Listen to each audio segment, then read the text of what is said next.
ಸಾವರ್ಕರ್ ನಾಮಕರಣದ ವಿಷಯದಲ್ಲಿ ದೆಹಲಿ ಯೂನಿವರ್ಸಿಟಿಯಲ್ಲಿ ಕಾಲೇಜಿಗೆ ಅಂದರೆ ಕಾಲೇಜ್ ಕಟ್ಟೋದಕ್ಕೆ ಶುರು ಮಾಡ್ತಾ ಇದ್ದಾರೆ.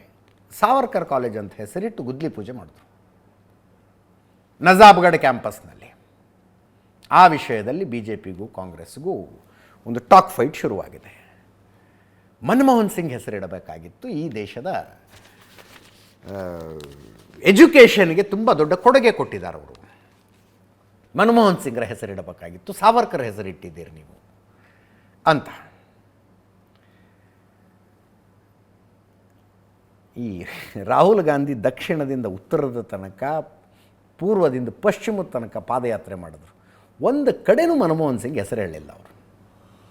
ಅಕಸ್ಮಾತ್ ಮನಮೋಹನ್ ಸಿಂಗ್ ತೀರಿಕೊಳ್ಳದೆ ಹೋಗಿದ್ರೆ ಬೆಳಗಾವಿ ಅಧಿವೇಶನದ ಶತಮಾನೋತ್ಸವ ನಡೆಯುತ್ತಿತ್ತಲ್ಲ, ಅಲ್ಲಿ ಒಬ್ಬರು ಅವ್ರ ಹೆಸರು ತಗೋತಿರಲಿಲ್ಲ. 100% ಹೇಳ್ತೀನಿ ನಾನು. ಈಗ ಮನಮೋಹನ್ ಸಿಂಗ್ ಹೆಸರಿಡಬೇಕಾಗಿತ್ತು ಇದಕ್ಕೆ ಅಂತ. ದೆಹಲಿ ಯೂನಿವರ್ಸಿಟಿ ಅಧೀನದ ನಜಾಫ್ಗಢದ ಕಾಲೇಜಿಗೆ ಸಾವರ್ಕರ್ ಹೆಸರಿಡ್ತಾ ಇದ್ದಾರೆ. ಮನಮೋಹನ್ ಸಿಂಗ್ ಹೆಸರಿಡಿ ಹಲವಾರು ವಿಶ್ವವಿದ್ಯಾಲಯಗಳನ್ನು ಸ್ಥಾಪಿಸಿದವರು. ಡಾಕ್ಟರ್ ಸಿಂಗ್ ಕೇಂದ್ರೀಯ ವಿಶ್ವವಿದ್ಯಾಲಯಗಳ ಕಾಯ್ದೆ ಕೂಡ ತಂದರು, ಇತ್ಯಾದಿ ಇತ್ಯಾದಿ. NSUA ಅಧ್ಯಕ್ಷ ವರುಣ್ ಚೌಧರಿ ಹೇಳಿಕೆ ಇದು. 2 ಹೊಸ ಕ್ಯಾಂಪಸ್ಸನ್ನು ಅಭಿವೃದ್ಧಿ ಮಾಡ್ತಾರಂತೆ.